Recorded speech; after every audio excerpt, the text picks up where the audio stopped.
राधे राधे, जय श्री कृष्णा। नमस्कार दोस्तों, आज मैं लेकर आई हूँ आपके लिए एक नई कहानी।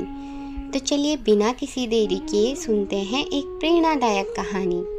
एक समय की बात है, एक महिला थी। वह अत्यंत धार्मिक प्रवृत्ति की थी। सदा भजन कीर्तन करने में लगी रहती थी। सदा गरीबों और असहायों की मदद करना वह अपना कर्तव्य मानती थी। किंतु वह एक बात से बड़ी दुखी थी। उसका पति बड़ा ही शराबी था। वह दिन भर जुआ खेलता और शराब पीकर उसके साथ मारपीट करता था। यह उसका रोज का काम था। वह महिला बड़ी ही दुखी हो गई। एक दिन वह रोते रोते मंदिर जा रही थी। रास्ते में उसे एक महिला मिली। महिला ने सुझाव दिया, बहन, तुम अपनी समस्या लेकर महात्मा के पास जाओ, वो तुम्हारी समस्या का समाधान अवश्य करेंगे। उस महिला ने वैसा ही किया, किंतु उसके पति का व्यवहार उसके प्रति वैसा ही रहा। वह बड़ी दुखी हो गई और दुखी मन से महात्मा के पास गई और पूछा, गुरुदेव, मेरे पति मुझे बहुत मारते हैं, मैं बहुत दुखी हूँ। महात्मा बोले, क्या वह तुम्हें रोटी देता है? वह बोली, हाँ महात्मा जी। महात्मा बोले, फिर ठीक है, अब तुम जाओ। उसके पति का वही हाल रहा। वह रोज उसे मारता और उसकी कोई इज्जत नहीं करता। वह बड़ी ही दुखी हो गई। वह फिर से महात्मा के पास गई और बोली, हे देव, मैंने कभी किसी का कोई बुरा नहीं किया, हमेशा सबका भला सोचा। मैं इतना पूजा पाठ करती हूँ, फिर भी मेरे पति के द्वारा मुझे इतना कष्ट क्यों मिल रहा है? महात्मा बोले, क्या वह तुम्हें रोटी देता है?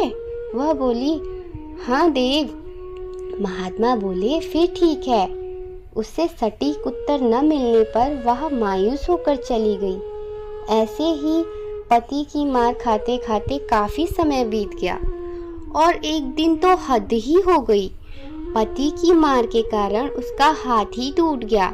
वह रोते रोते महात्मा के पास पहुंची और बोली, हे देव, मैं इतनी सेवा करती हूँ अपने पति की, उनके सारे कार्य समय पर करती हूँ, फिर भी उन्होंने मेरा हाथ ही तोड़ दिया। कृपा करके बताएं देव, मेरी क्या गलती थी? महात्मा बोले कि वो तुम्हें रोटी देता है? महिला बोली, हाँ, किंतु ये मेरे प्रश्न का उत्तर नहीं है देव। कृपया करके बताएं, मुझे इतना कष्ट क्यों भोगना पड़ रहा है?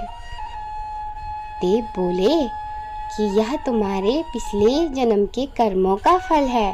महिला बोली, किंतु मैंने तो कभी किसी का कोई बुरा नहीं किया।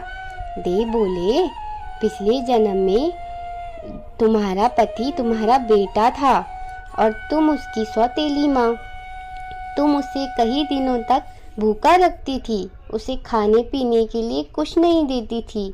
तुमने उस पर बहुत ही अत्याचार किए हैं। शुक्र करो कि तुम्हें वह इस जन्म में खाना भी दे रहा है।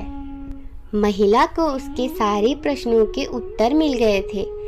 उसने महात्मा को प्रणाम किया और वहां से चली गई। दोस्तों, इस कहानी से हमें यह सीख मिलती है कि भगवान के पास हमारे सभी कर्मों का लेखा जोखा है, जो कि हमें किसी न किसी रूप में आके भुगतना ही पड़ता है।